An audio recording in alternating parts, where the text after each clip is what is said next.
हमने पिछली वीडियो में बताया था कि जो हमारा हार्ट होता है वो एक क्लोज्ड, एक बंद थैली से घिरा होता है, जिसे क्या कहते हैं, पेरिकार्डियल सैक।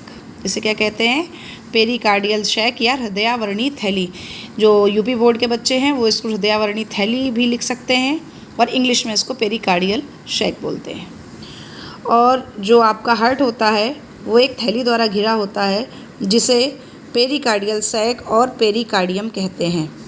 सीबीएसई और आईसीएसई वाले बच्चे इसको इस तरीके से लिखेंगे, the outer wall of this sac is made by squamous cells as well as mesothelium sales.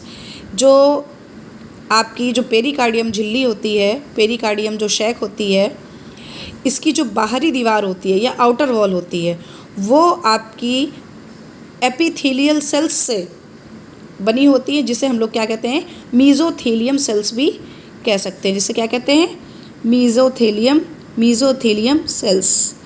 मीजोथेलियम sales का मेन काम होता है जो आपके पेरिकार्डियम की जो आपकी पेरिकार्डियल झिल्ली, जितनी भी झिल्लियां हैं पेरिकार्डियल के, आपका सिरस पेरिकार्डियम हो गया, विशल पेरिकार्डियम हो गया, पैराइटल पेरिकार्डियम हो गया एंड फाइब्रस पेरिकार्डियम हो गया, इनमें से मीजोथेलियम जो सेल्स होती है इनका मेन काम होता है, मीजोथेलियम सेल्स एक कैविटी बनाती है जिसे हम लोग कहते हैं पेरिकार्डियल कैविटी।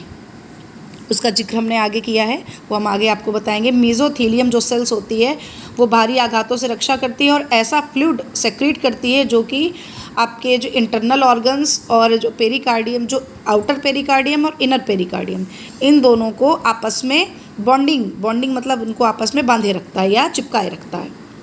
नंबर फर्स्ट, अब हम आपको बताने वाले जो पेरिकार्डियम सैक जो होती है कि जो बाहरी भित्ति होती है वो स्क्वैमस सेल्स की बनी होती है, जिसे क्या कहते हैं, मीजोथेलियम सेल्स, जिसे मीजोथेलियम सेल्स भी कहती है। जो मीजोथेलियम सेल्स करती क्या है, मीजोथेलियम सेल्स जो होती हैं वो हार्ट को प्रोटेक्ट करती हैं, मतलब हार्ट को मजबूत बनाती हैं, प्रोटेक्ट करती हैं, बाहरी इन्फेक्शन से या बाहरी किसी भी आघात से बचाती हैं।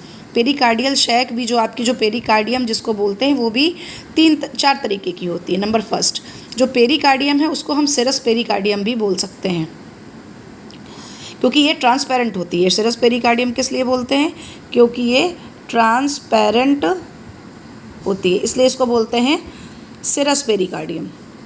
अब नंबर फर्स्ट सिरस पेरिकार्डियम, दूसरी आपकी हो गई विसरल पेरिकार्डियम, और तीसरी हो गई पैराइटल पेरिकार्डियम, और चौथी फाइब्रस पेरिकार्डियम। जो विसरल पेरिकार्डियम है इसको हम लोग बोलते हैं भित्तीय पेरिकार्डियम, मतलब जो बाहरी भित्ति होती है उसमें एक झिल्ली होती है, जो उसमें जो